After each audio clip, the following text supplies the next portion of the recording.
Di sini dikatakan oleh Sayyidina bin Abdis Salam, jadi ada cerita. Ya salam lagi ya, kelebihannya kitab ini adalah misalnya satu cerita yang linear, tapi nanti menjadi kesimpulan hukum.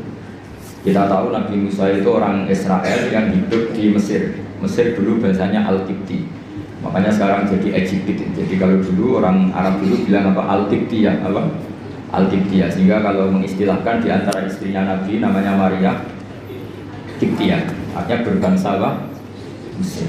Jadi bahasa Mesir itu sebenarnya salah karena Misro itu artinya kota. Namanya itu ya Qibtiyah itu. Kalau Misro itu namanya apa? Kota.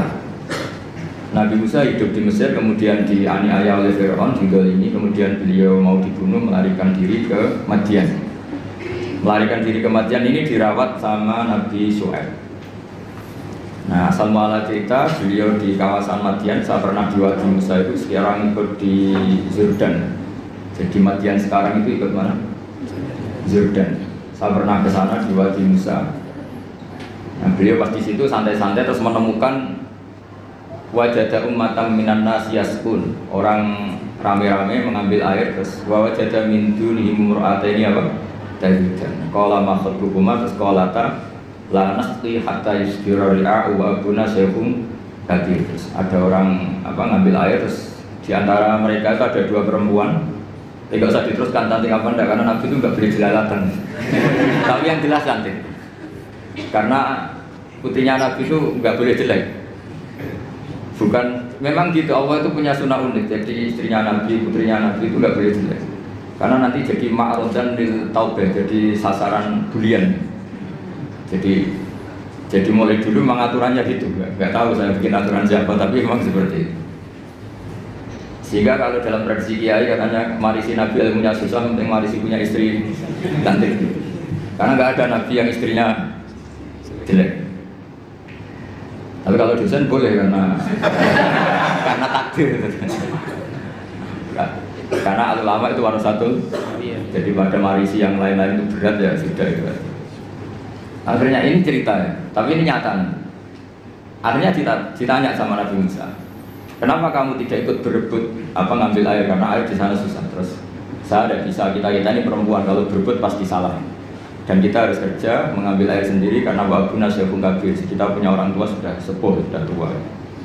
Karena Nabi ini orang yang punya mukjizat, terus Nabi Musa ada batu besar gitu, cara Jawa diangkat, digerukak, cara Jawa itu diangkat, kuat terus mengeluarkan air.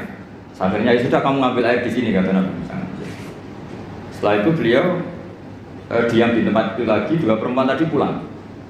Setelah pulang bilang ke abahnya, saya tadi ketemu seorang pemuda, ini kali ini ada katanya, ganteng. Jadi ini agak karena ada Nabi, yang dua perempuan tadi ada Nabi. Jadi nyifati cowok itu, saya tadi ketemu pemuda ganteng baik. Terus sama Nabi Syuaib, sudah kamu panggil lagi. Orang itu telah berjasa sama kamu panggil lagi, kita kasih sesuatu. Artinya terus ini dibabkan oleh Sayyidina bin Abdis Salam, adatul akhyar, tradisi orang-orang baik itu mukafa'ah, memberi imbalan sama yang berbuat baik. Jadi nggak bisa kita cara Jawa modal matur nuwun itu nggak bisa. Jadi itu keliru itu nggak modal itu. Ya. Sehingga dibabkan faslun fi mukafa'atil ihsan bimisli al-afdolah. Jadi bab seharusnya seseorang itu membalas satu kebaikan dengan yang setara atau super-super lebih. Singkat cerita, akhirnya putrinya Nabi Syuaib kembali lagi ke Nabi Musa. Saat itu Nabi Musa sedang bertarung dengan dirinya. Beliau berdoa gini sama Allah, ya Allah, saya ini orang baik, jadi ngaku orang baik itu boleh, asal baik betulan. Saya ini orang baik, tapi saya ini butuh sesuatu. Tapi kalau saya minta sama yang saya kasih upah itu nggak baik, karena saya nanti tidak ikhlas. Tapi nyatanya saya butuh. Pas bergumam begitu, putrinya datang terus bilang, inna abi yad'uka liyajziyaka ajrama saqaita lana.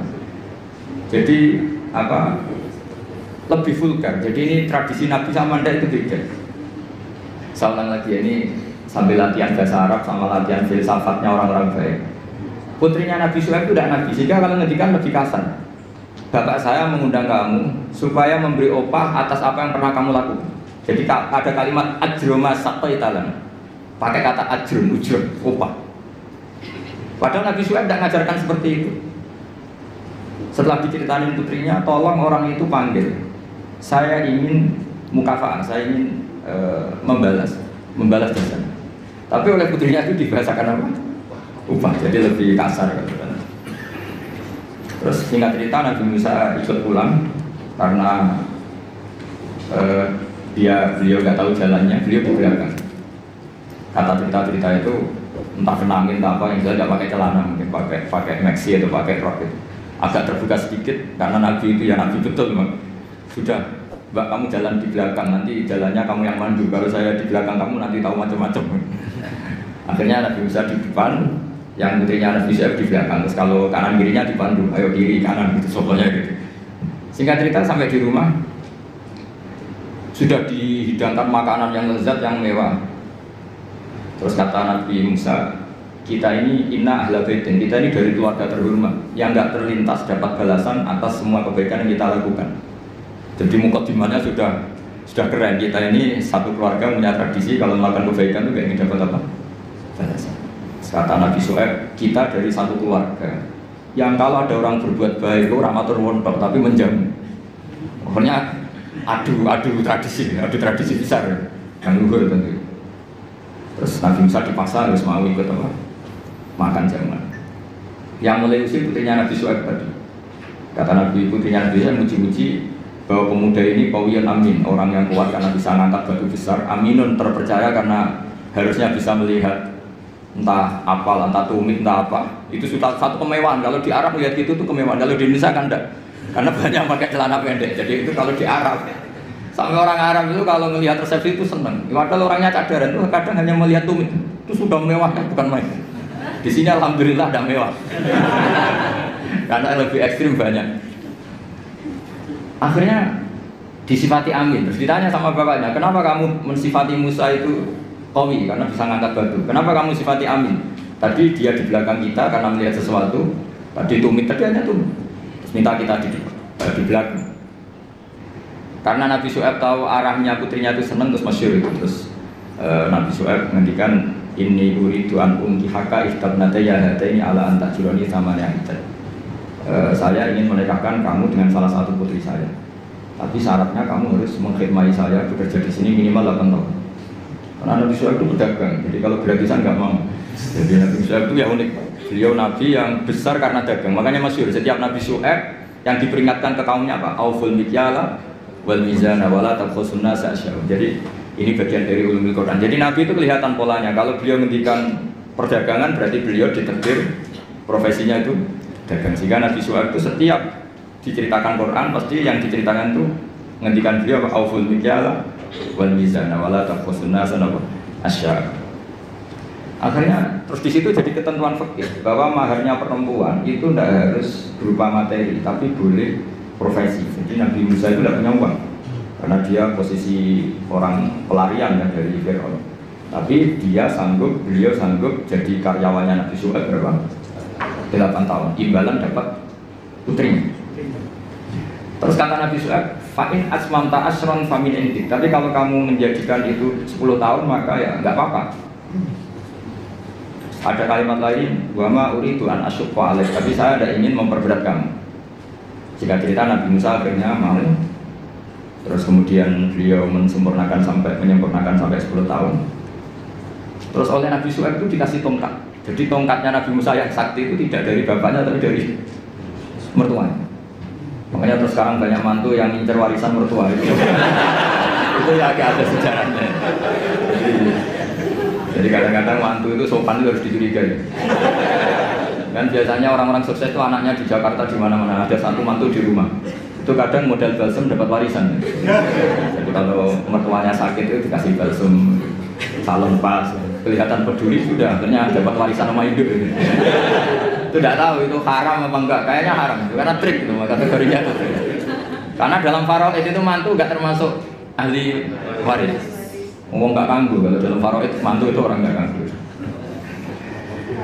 Tapi ada sejarahnya mantu dapat apa? Tongkat sakti.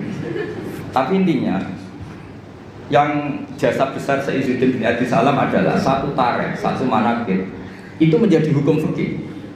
Itu kelebihan Saizuddin bin Abdis Salam. Sehingga beliau itu semua cerita yang kelihatannya biasa saja, beliau tahu kalau itu menjadi ahkam fikih. Dan di sini betul yang dikatakan ulama di Quran ada 1000 hukum, 1000 cerita, 1000 pelajaran, 1000.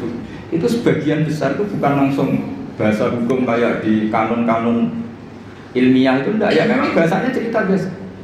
Tapi di situ akan menjadi satu pelajaran betapa pentingnya seseorang peduli sama perempuan. Buktinya Nabi Musa tadi langsung peduli sama perempuan. Betapa pentingnya satu peradaban. Kalau lelaki jalan sama perempuan, sebaiknya perempuan yang di belakang, lelakinya yang di depan. Padahal di kondisi yang seharusnya perempuan di depan, karena ini yang tahu jalan. Terus betapa pentingnya mukafa'ah, kalau ada kebaikan ya harus dibalas dengan kebaikan, tidak gratisan. Terus betapa pentingnya tradisi besar. Kata Nabi Musa, kita ini dari keluarga yang punya tradisi. Kalau berbuat baik itu tidak minta imbalan, juga ada ingin dapat imbalan. Nabi Suhaib membalas kita juga dari keluarga besar yang tidak ingin ada orang berbuat baik kemudian tidak dibalas. Itu kan luar biasa. Itu kalau di tradisi saya, keluarga kiai itu memang harus seperti itu. Kalau ngajar ya ngajar saja. Saya itu tidak pernah kepikiran di UI, di Wongpi atau di masyarakat. Ya kalau ngajar ya ngajar saja.